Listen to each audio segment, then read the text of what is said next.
Throughout time, many writers have seemingly predicted the way our society would evolve. They wrote books about how it would become more restrictive, be more controlled, essentially becoming a dictatorship disguised as a free world.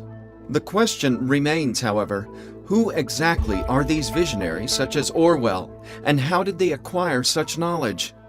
He was, by all accounts, an extremely nice guy. He worked for the BBC for quite a long time. He produced over, I think it was 125 shows for them. Interviewed some real top people, some really interesting people for that show, for his shows. Strangely, no record of his voice exists, even though he worked for the BBC for all that time. One of the reasons for that is because his throat was damaged in the Spanish Civil War. So his voice was slightly strange. What was he doing in the Spanish Civil War? A lot of very clever people got involved in the Spanish Civil War, which was, and can be proven to be, led by Freemasons. They were very proud of the fact that they were involved in that uprising. There are texts showing that they were pleased that they had got 5,000 people within the military. They actually stood there and said it and transcribed those details down. So we know that there is a secret society that was involved in revolutionary factions in Spain. George Orwell was one of the guys involved there. So involved that he got his throat shot. H.G. Wells was a man who was seriously into all the world of the esoteric secret societies. He got involved with Rosicrucians and all kinds of different things. Jules Verne, definitely a man who was involved. These are people that, as you rightly point out, were involved in the esoteric, involved in the secret societies, highly involved in politics. H.G. Wells was certainly, there's the man who coined the term New World Order. So they were definitely involved. H.G. Wells spent a lot of time in Russia with the communists, came back and gave a glowing report, some bad, some good, but mainly glowing. Spent time in America with the high-up politicians there, was deeply influential with the UN, the beginnings of the UN. In fact, a lot of people think that the UN was formed from his very own ideas, and that's actually, historical fact, that he was deeply involved with that. H.G. Wells, you mentioned, he was somebody, I would strongly recommend anybody watching to look into an organisation called the Coefficients. And that was it was a think tank, really, one of the first British think tanks, and he was a member of it for, I think, at least 7 years, 1902, 1909, this kind of period. Bertrand Russell was also in that group, Sir Edward Grey. It was a real think tank of the British elite at that time, yeah? And it was brought together by Sidney and Beatrice Webb, who were socialists. So it was bilateral, you see. Bit like your New Labour project. Yeah? They were trying to draw together all kinds of people from different perspectives to answer the question, how can the empire survive in the 20th century and go forward in a position of dominance? And H.G. Wells was in there. And he, of course, came with his scientific idealism, his scientific utopianism. Personally, I would call him almost sort of bordering on a sort of a social fascism, which he had. Yeah? And that was really that the individual exists for the state. Conan Doyle is another one. Conan Doyle was a Freemason, highly influential, built what they learnt into their stories, as George Orwell did. Knew full well that a lot of these secret societies' intentions were, as they saw it, good, but to create this utopia on earth, to have this new Jerusalem. And I think that a lot of that comes through in the books. The thing that people need to look at when they're looking at 1984 and other examples of novels or prophecies or whatever that projected forward long distances and have proved to be accurate in terms of what's happening today, they need to ask themselves, how could they, all those decades ago and more, predict that things were going to happen with technology that hadn't even been invented then? How would they know that? Well, it's interesting that George Orwell was working for the BBC at the time that he wrote 1984, and apparently wrote some of it actually at Bush House, the headquarters of the World Service. So I think he had a certain insight into some of the rather more, shall we say, extremist elements within the ruling class in this country, and I think he was aware that there is quite a nasty strain of ruling class people in Britain who have a lot of power and who have a complete disregard for human life, and that was seen in the Second World War to be something which was just simply a German thing.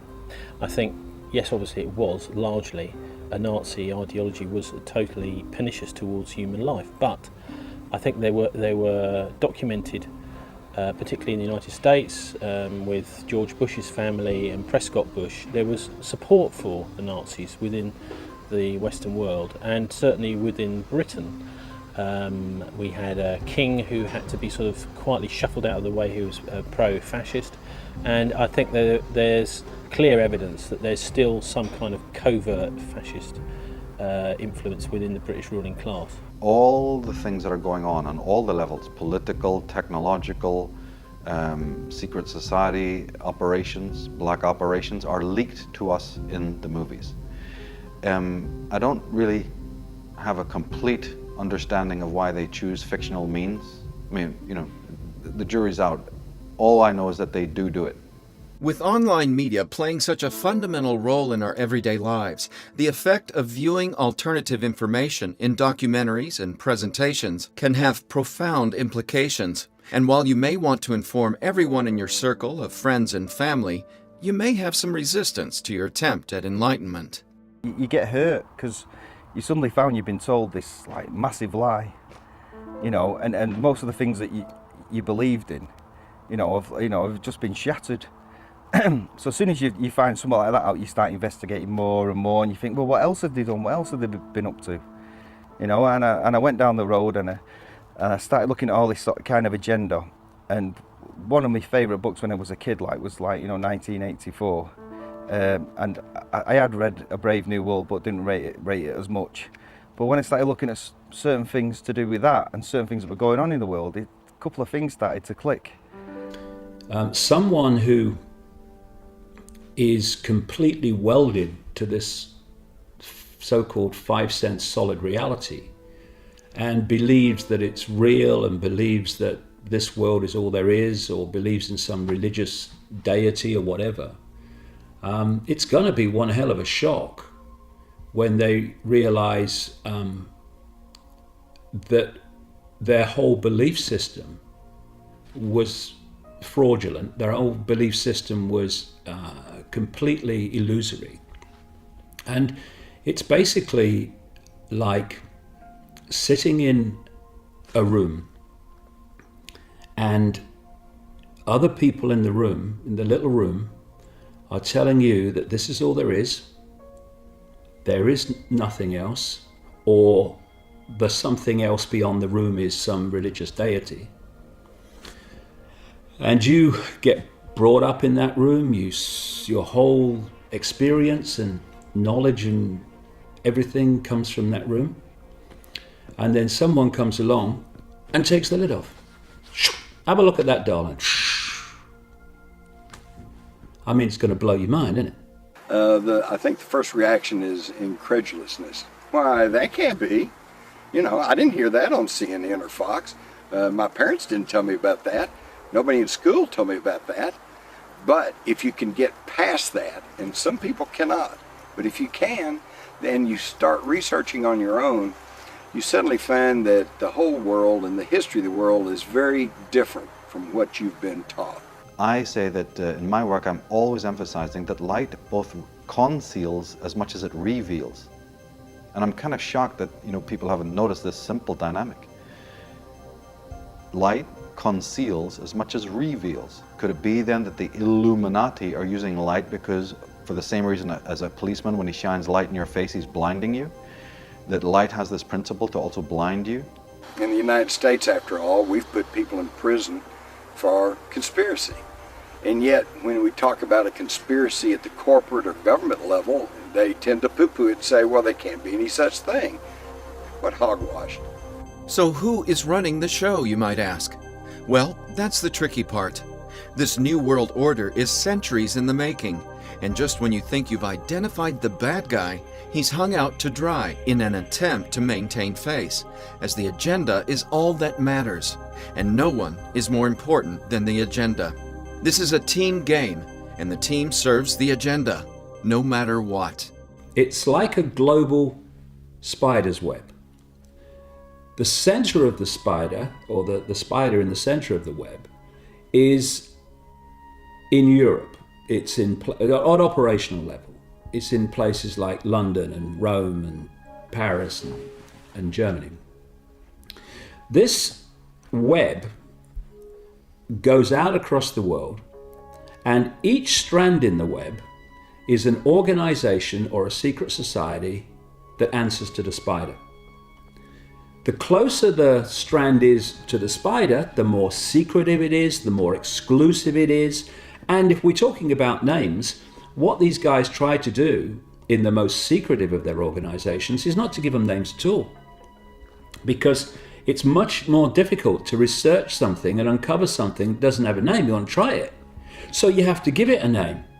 You have to take that power away from this technique of no naming and give it a name. It doesn't matter if that's what they call it or not. You've given it a name, and therefore you've given it an existence which you can then start to uncover it. So I call it the Illuminati.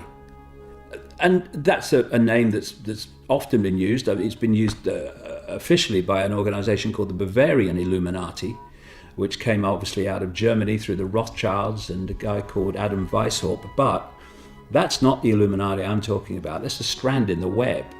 The web I call the Illuminati goes back thousands of years and beyond. So Illuminati is a modern term, that's what we're discussing, is a term for this idea that all the secret societies of the world are all joined up at the hip and controlled from the top.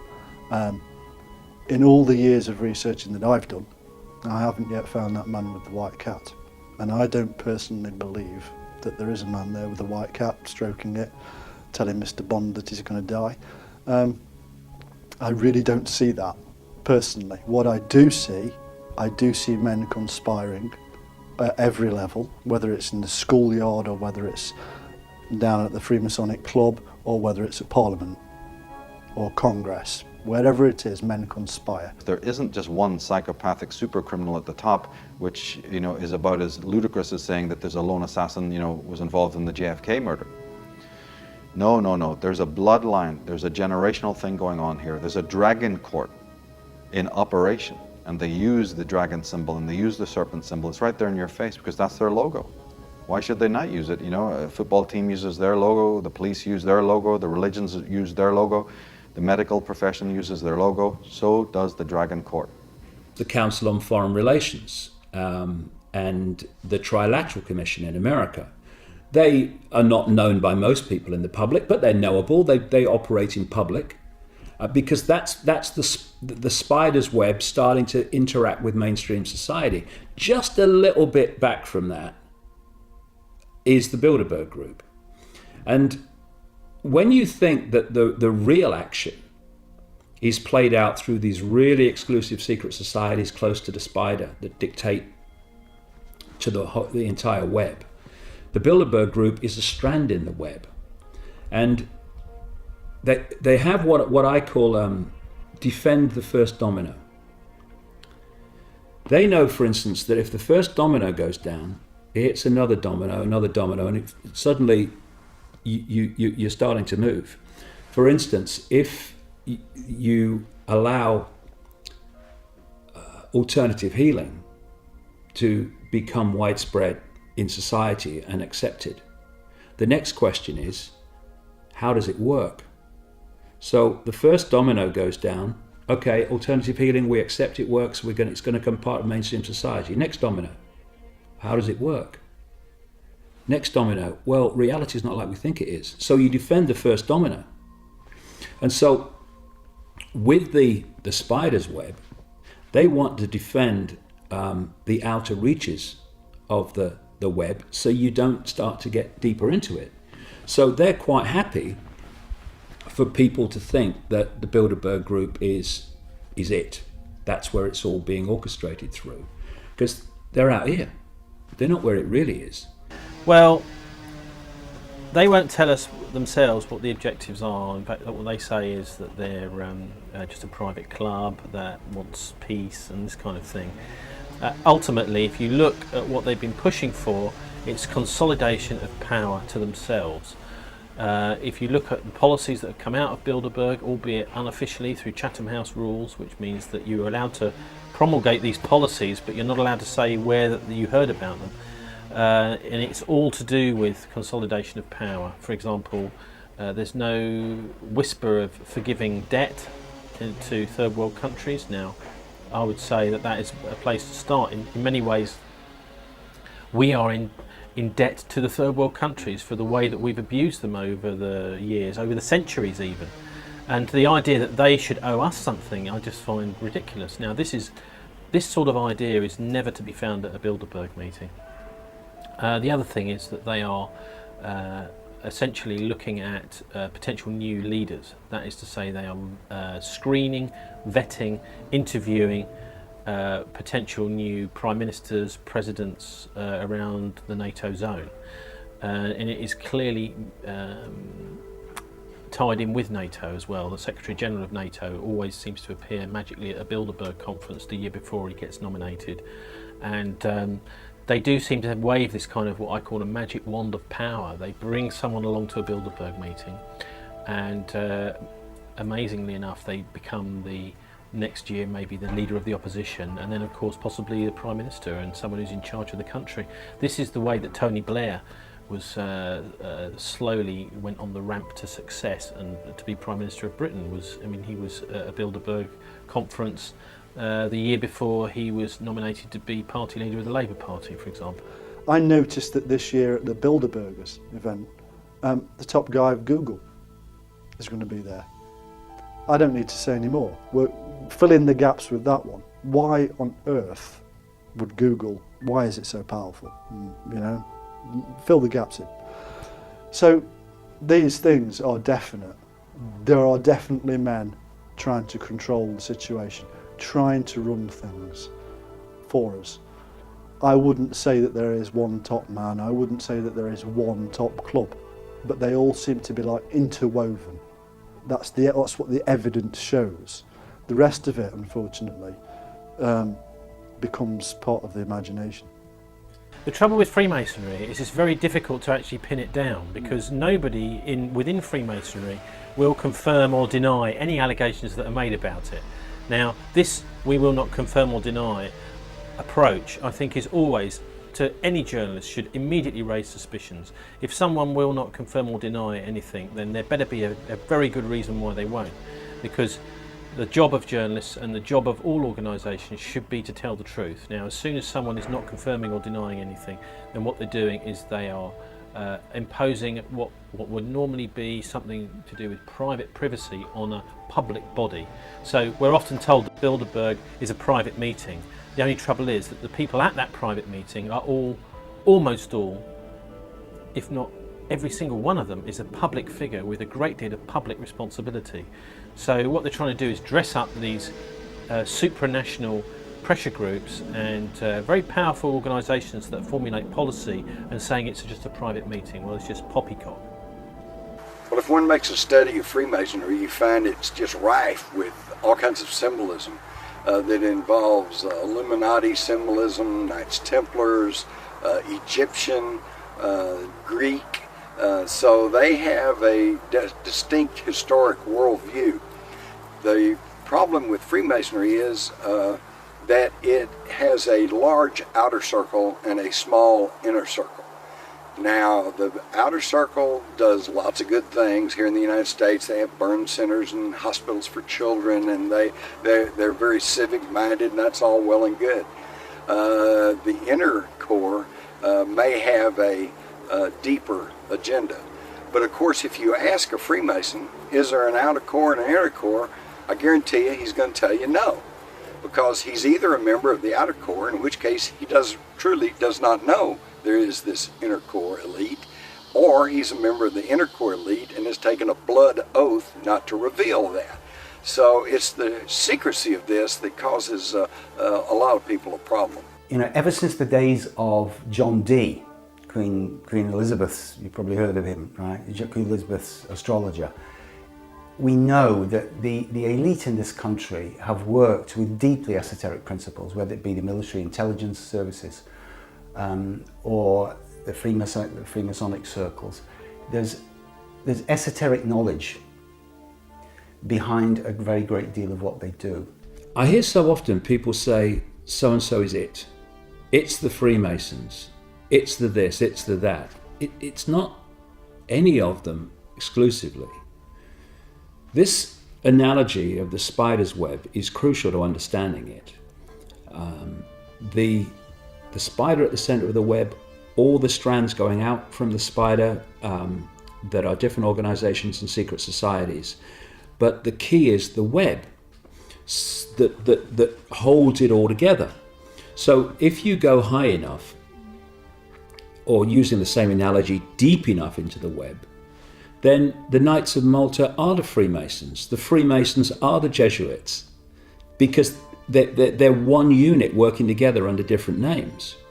Freemasonry is very, very important because it's so vast around the world, and it's a coordinating organization that gets the same things happening in different parts of the world, because it itself is a web.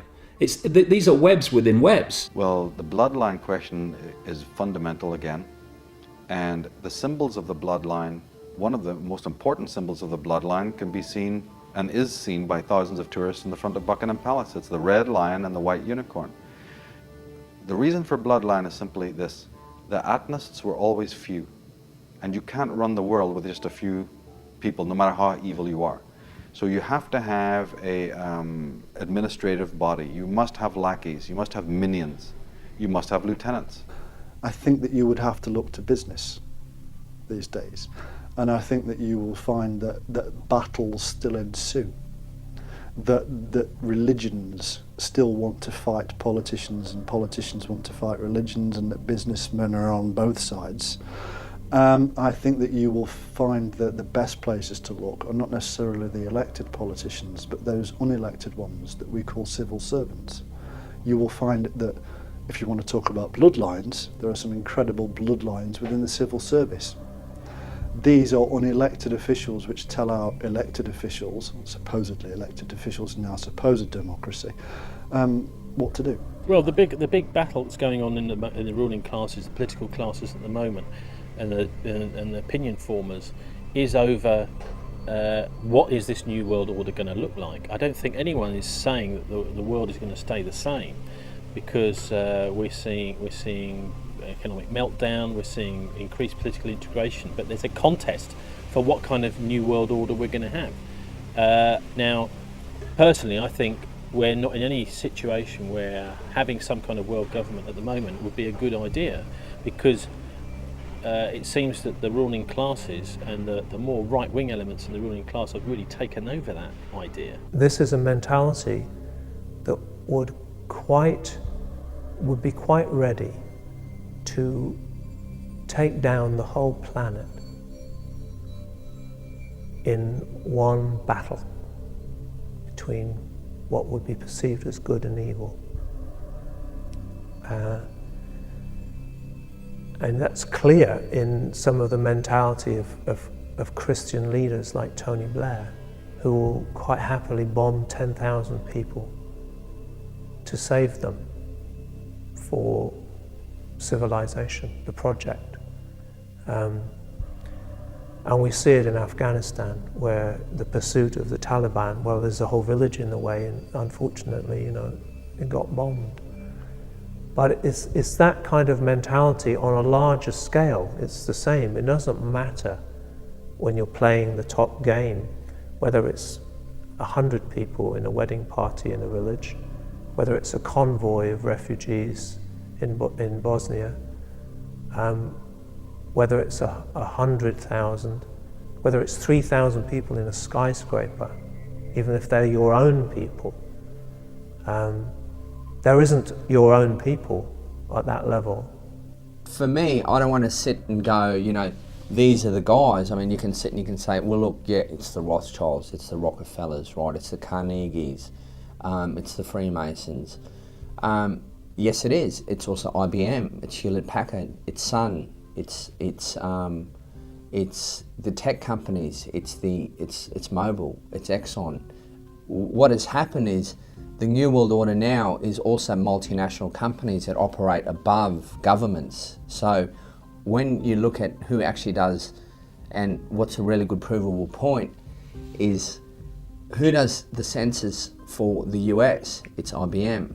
And they also get to GPS your front door as a bonus, right? Who does the census for Australia? It's IBM. And who does the census for Communist China? It's IBM. So here you have a company that operates above government and uses people's details supposedly in countries that are meant to be in conflict.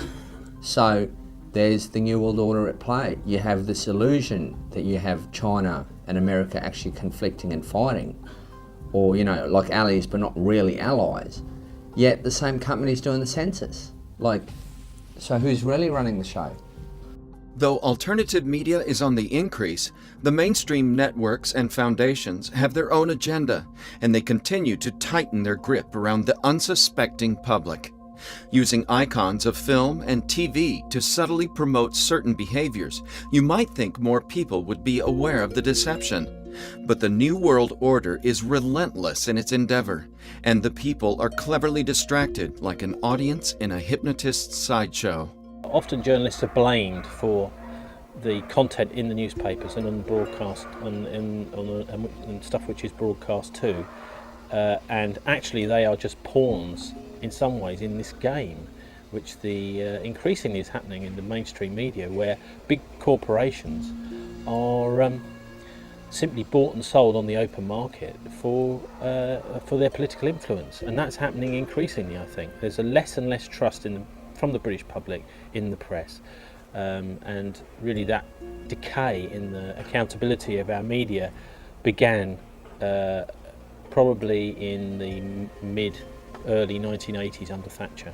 If you don't agree with Fox News, right, you're out of the hive, right? So how can you not believe mainstream news, right? So the hive mind is always working. It's working in many programs all the time. So if you don't believe the war on terror, there's another program it's running, right? If you don't believe, taking vaccines is good for your children, well, there's another person that's not a drone or a worker bee that needs to be brought into the collective.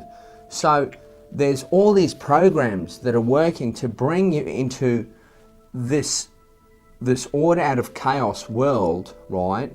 And the function of it is that you have no function. That's the function. The function is that you cease to operate as an individual, and you do as you're told, because that's what the hive dictates. What the queen bee does or wants, the queen bee gets.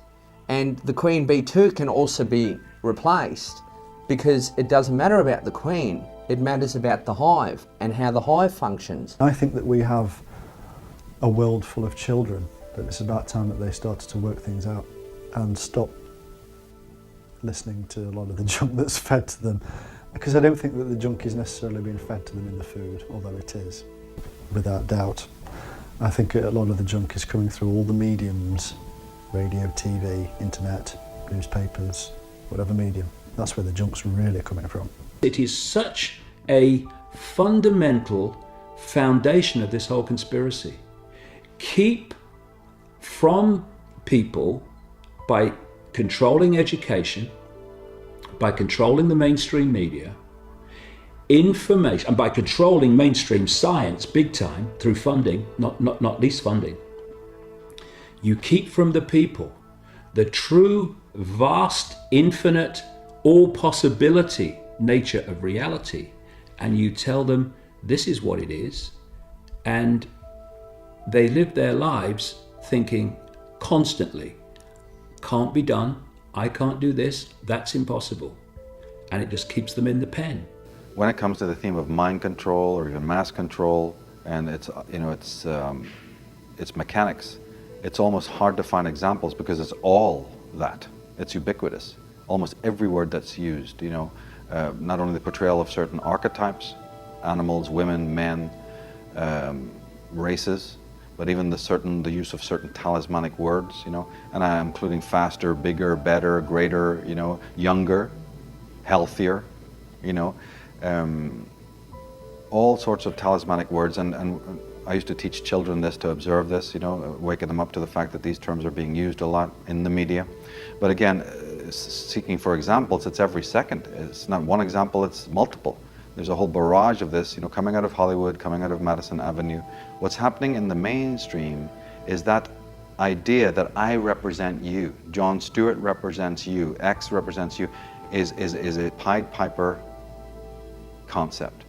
Does he really represent you? Do you want such a person to represent you? And if you do, then is he not completely now in control of your allegiances and your affiliations, you see? And they can steer them in a very much Pied Piper way, wherever they want to go, sometimes this way, sometimes that way, like those cops you used to see at the corner or in the center of streets with the white armbands. This is the road they don't want you to go down, but this is the route they do want you to take. And so through this particular mechanism, and I do see it in shows very much like The Daily Show, and also in the more pernicious types like the Bill O'Reilly syndrome.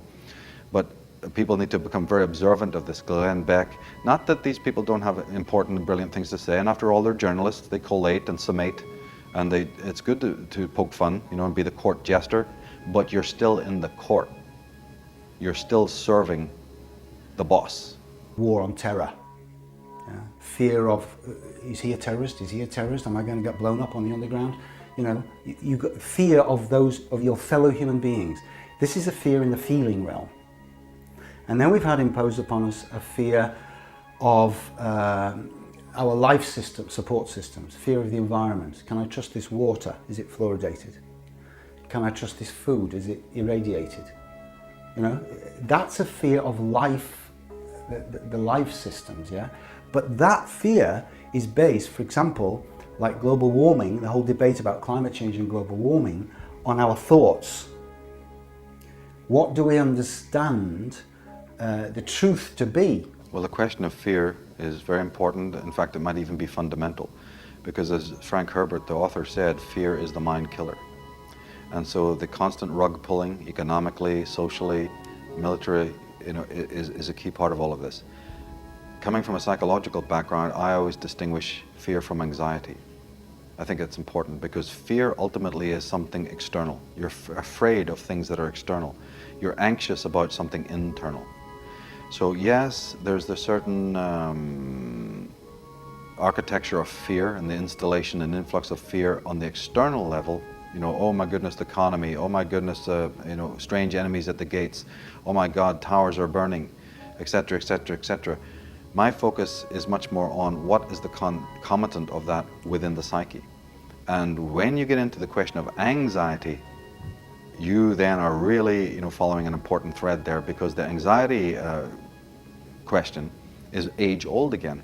You're going back to a very long time, before this era, before the 20th century, into how anxiety, a person has been kept in perpetual anxiety. Of course, people in the lower class will say, well, there's nothing more anxiety than not being able to, make your own ends meet, and not being able to feed your kids, and potentially having to go off and die in foreign wars, etc., etc., etc. But more specifically, anxiety is what you're doing to yourself. Anxiety is based on your relationship between you and your own psyche. They take an already fragmented, already traumatized, already insecure person and barrage him again and again and again until his entire thinking is shut down. What happens is that his concept of time becomes traumatized, fragmented, disabled. He's anxious about the future, he's forgetful about the past. What also happens is that his brain is overstimulated now. What happens now, he's overstressed physically, his body breaks down. In other words, his immunity on a total, again, we've talked about the war of consciousness, or I've talked about the war of consciousness in my work. This is what it's all about. We're getting to the heart of the matter here.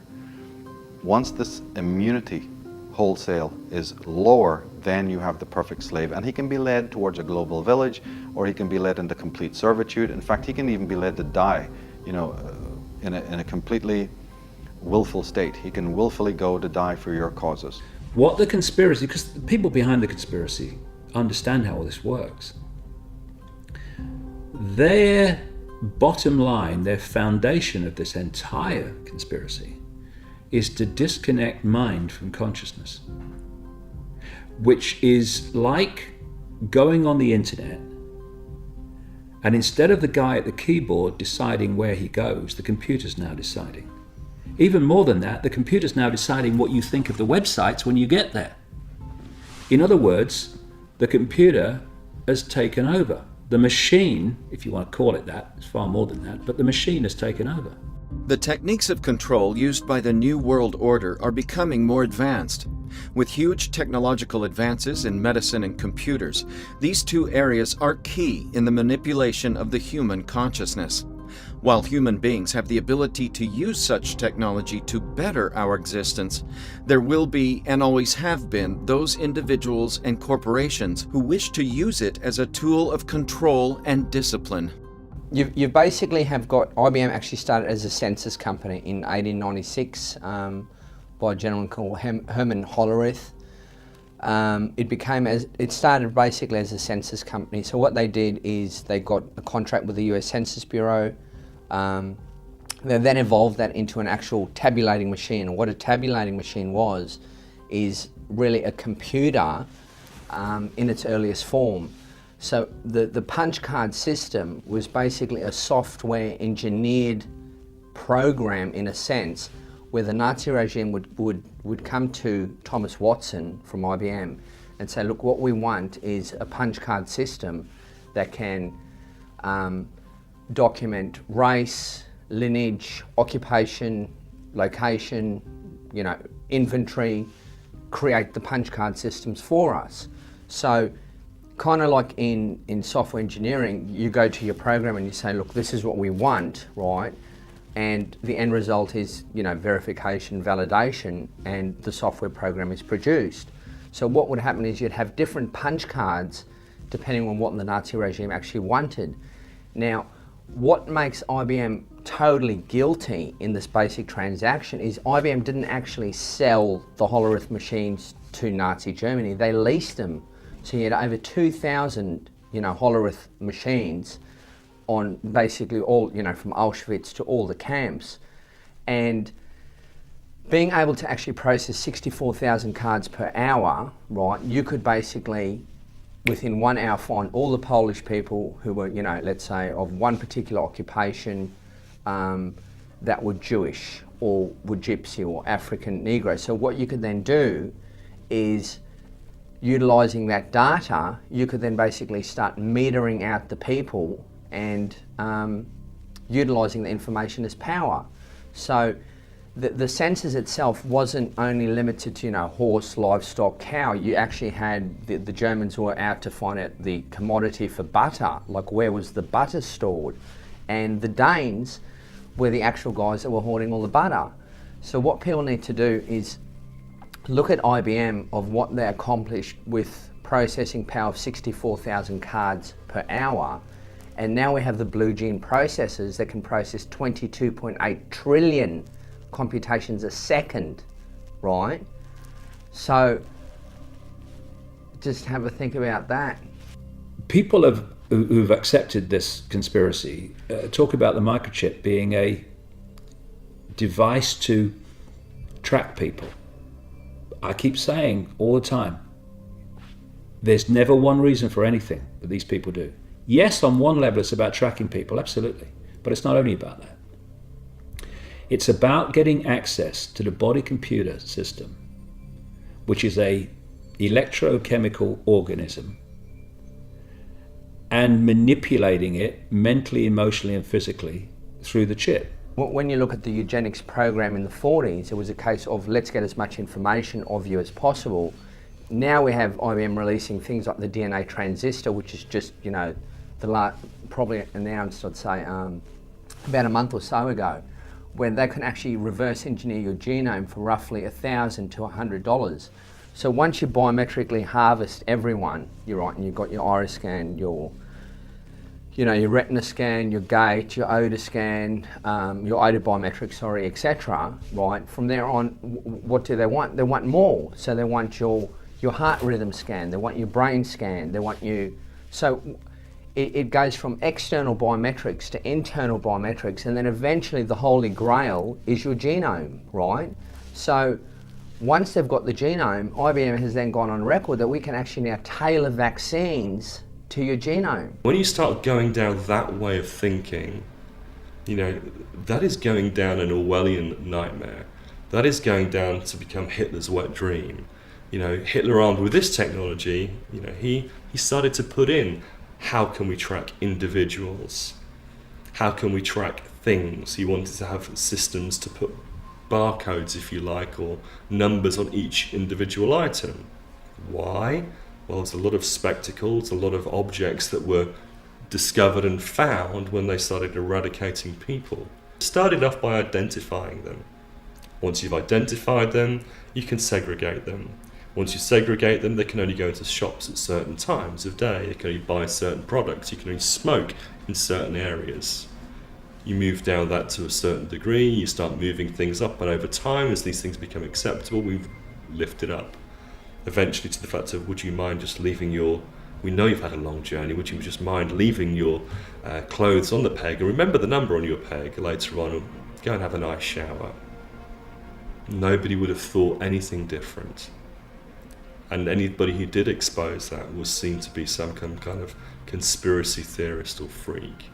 And yet history shows us the same. And now we've had Rwanda, we've had China, we've had Russia, far bigger scale than we ever saw with Hitler. If you can tailor a vaccine to a genome, you have a eugenics program. It's like the thing that can cure can kill. So the question is, why is IBM doing this? And history has played itself out, and it's playing itself out again. And the motives have not changed. It is exactly the same motives. And I guess the purpose of the research is to showcase when IBM actually went to market to get the DNA, from people, they hid behind National Geographic. So it wasn't IBM that went into market. They went, let's find out where your lineage comes from. Let's find out where the African tribes are. Are you African? Are you South American? And what it was a cloak and dagger military operation to get people to hand over your DNA. This is your DNA we're talking about. And you're going to trust it with documented Nazi war criminals?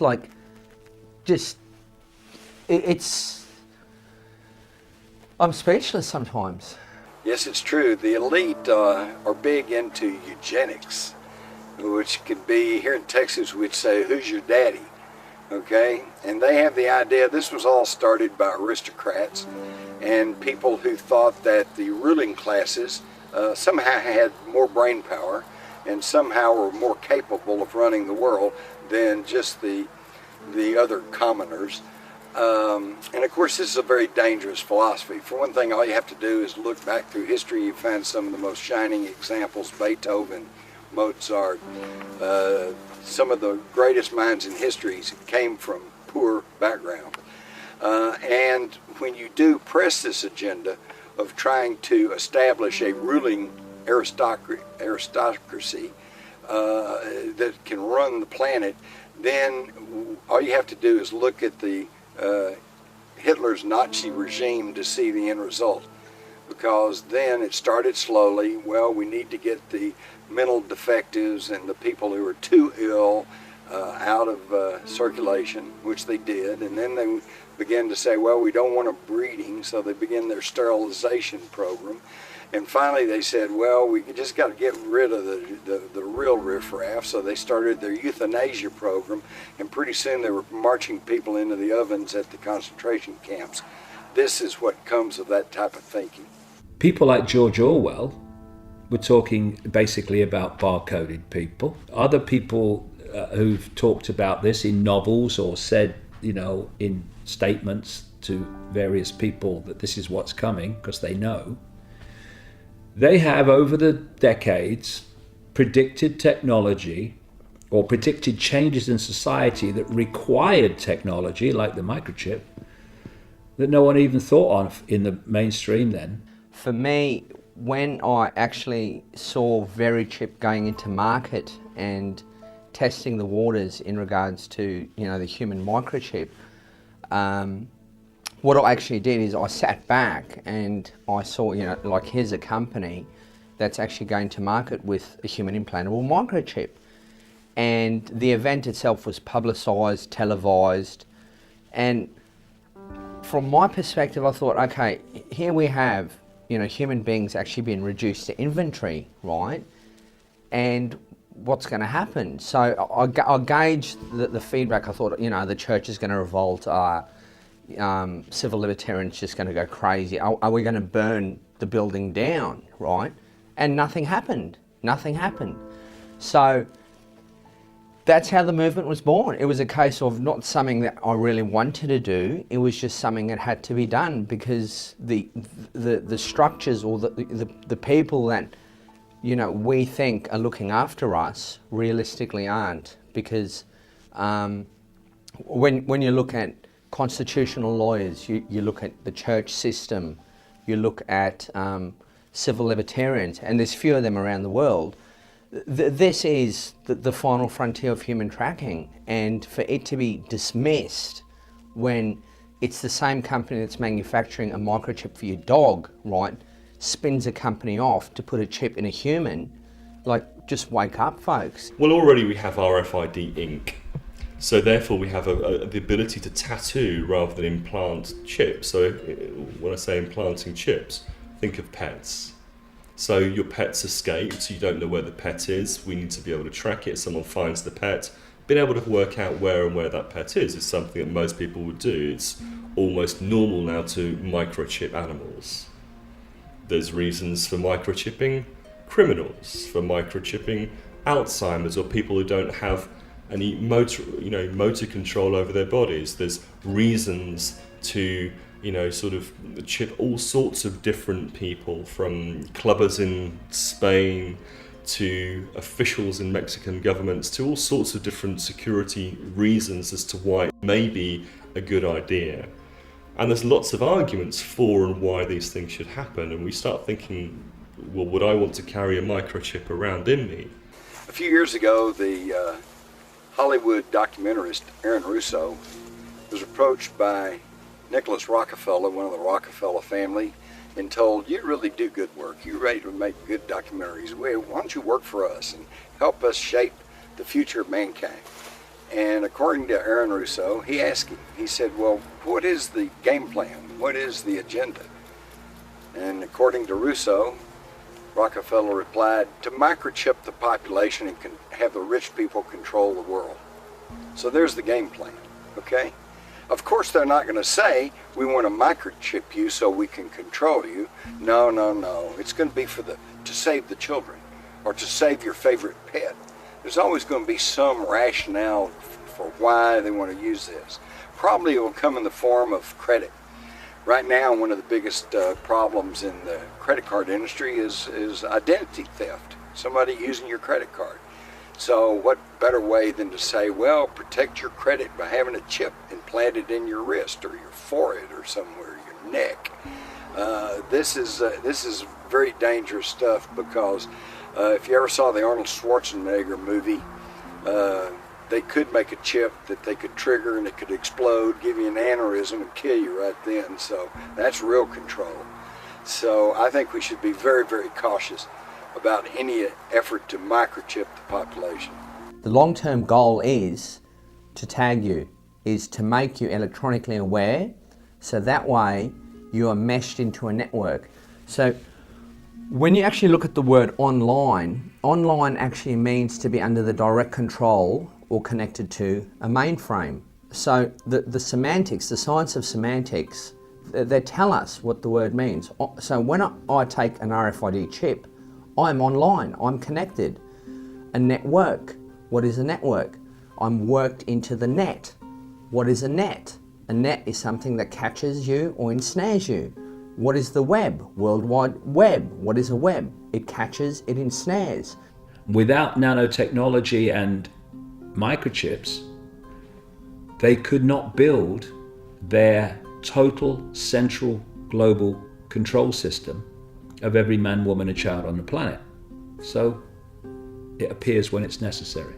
In Internet Protocol version 4, which is the current web that we have, you had a 32-bit address, which means you have so many IPs, and we're basically running out of them, right? So they've created something that's called Internet Protocol version 6. Now, what that will do is that will allow for every single product, right, on the face of this earth, including going to grains of sand even and specks of dust, is possible to actually be RFID/EPC tagged. So if we're sitting at this table, that particular bottle would have its own web page, right? That would have its own web page. The table would have its own web page. And I could query that particular product, how it arrived here, who is drinking it in proximity to me, because I might have other RFID products. So what you're doing is you're building this meshed world, this Internet of Things, where any object is communicating with any person at any time. But the thing is, who is it communicating to? And the thing that it's communicating to, who are these people? It's Sun Microsystems and it's IBM. And what will they do with this data? So that's what we're saying is, yep, there will always be a benefit approach. The Genome Project, cure cancer, cure Alzheimer's. It'll always cure. I haven't seen any cures.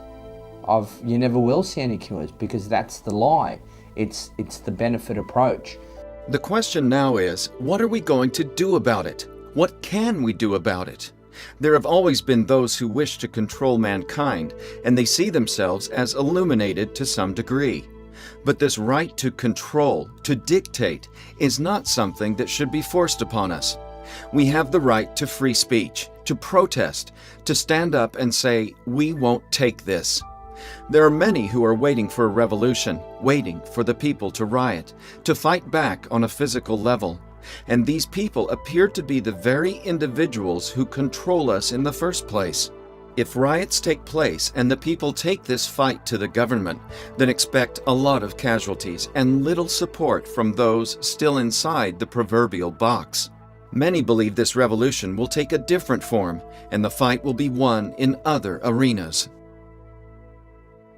We all know this. We all know what's happening. The trick is to get that awareness from deeper levels of self into the conscious mind. Because of course, the human consciousness, it's like an iceberg. I mean, only a fraction of our consciousness is conscious awareness, like me talking to you now. We carry fantastic amounts of information, understandings, awareness at deeper levels of self. And it's bringing it to the conscious mind that is the key. Because this conspiracy overwhelmingly is subliminal manipulation. I believe, you see, that the so-called Dark Brotherhood, the Illuminati and so forth and so on, are not as much a problem as the members of our own community, so-called, who can't get into focus, who continually are fighting, who continually trying to separate and fragment and accuse and debunk and all of these kinds of things. I think we have to clean up our own house first, before we can even take on the common enemy. The common enemy knows this, so they continually perpetuate the agent provocateur, fifth columnist agenda to make sure that we can't get our bows and arrows together, and we can't even find, it's like the Three Stooges running around here. One of the cul-de-sacs of conspiracy research is you get so focused on the twigs, you can't see the forest. It doesn't matter if they're called the Illuminati or Aunt Ethel's teapot. It doesn't matter. What matters is that they exist and what they're trying to do and how they are manipulating us to make it happen. So, we can talk about names of organizations, and I do, but whether they're called the Illuminati or whether they're called something else really doesn't matter. I mean, we've got to get out of that and into this and see how the things fit together instead of getting so focused, train spotter style, on fine bloody detail. Because I see, conspiracy researchers arguing over fine detail. The house is on bloody fire, and they're arguing about, what the name is of the door they want to go through to try to call the fire brigade. I mean, excuse me, what are we having this conversation for? The house is on fire. What are we going to do about it? Kingship is the coming together of all the knights, coming together of all the voices. It's a symposium, because no one person is ever going to have the right idea. Remember, one single leader can either be corrupted or threatened or compromised as well. So it's actually a vulnerable thing to have a single leader, because that's no threat whatsoever to the members of the Black Lodge at all. Well, there's two ways of facing a problem. There's finding a solution, and we're bloody drowning in them. And there's removing the cause of the problem. There are many levels to the cause of the problem, but the fundamental one is most people are not conscious. They're in mind. They're in body-computer reality. So becoming conscious is vital, because everything comes from that. People say, what do I do? What do I do? Well, become conscious and you'll know what to do. Firstly, you have to recognise that it's happening. Secondly, you have to then protect the innocents from it. And by that I mean your children around you and those people around you that you love and care for. That's the first place to start, with your children. We have to start with our children. And so I teach my children, when I see something afoot, I will point it out. But I will also teach them a lot of good things too. Balance is all important. Can we overcome the mass manipulation that's ongoing? We can if we all do that. Because our children will grow up and will say, I'm not having that, I'm not watching that. And the viewing figures will go down and the products won't be bought, etc., etc. As it is today, it's obvious that we haven't been teaching our children. It's obvious that we're allowing the stupidity that's within us to overcome the wisdom that's within us. In a way, the idea of inevitability I find particularly difficult, because it disempowers people. If something's inevitable, then there's nothing you can do about it. I actually think it's beholden on every single person to do something about this, to do something about the future for their children, to fight for the hard-won civilization that we've got here in Britain, which is still a reasonably good civilization, a standard of living compared to other parts of the world. The solution for our movement is you need to have preventative legislation put into place for microchipping, right? It is a lot harder to overturn legislation than it is if it's not there. So that is the first goal, because once one is microchipped, it's the end. It's like that is just the final frontier. I mean, once the human populace is microchipped, it's over. It's as simple as that. So what I say is, fight the fight on different levels. If you're 9/11 Truth or whatever, it all helps, right? It's all, but the point is when man is reduced to inventory, right, the war is lost. The war is lost. You know what you need to do to make a contribution to unraveling what's going on in the world. You don't need to ask, what should I do? You bloody know. Mind has to ask, what shall I do? Because it's bewildered. It doesn't know what's going on. Consciousness knows what to do. So becoming conscious is absolutely vital to everything that follows from it, and therefore everything that is necessary to bring down this house of cards which we are currently holding up.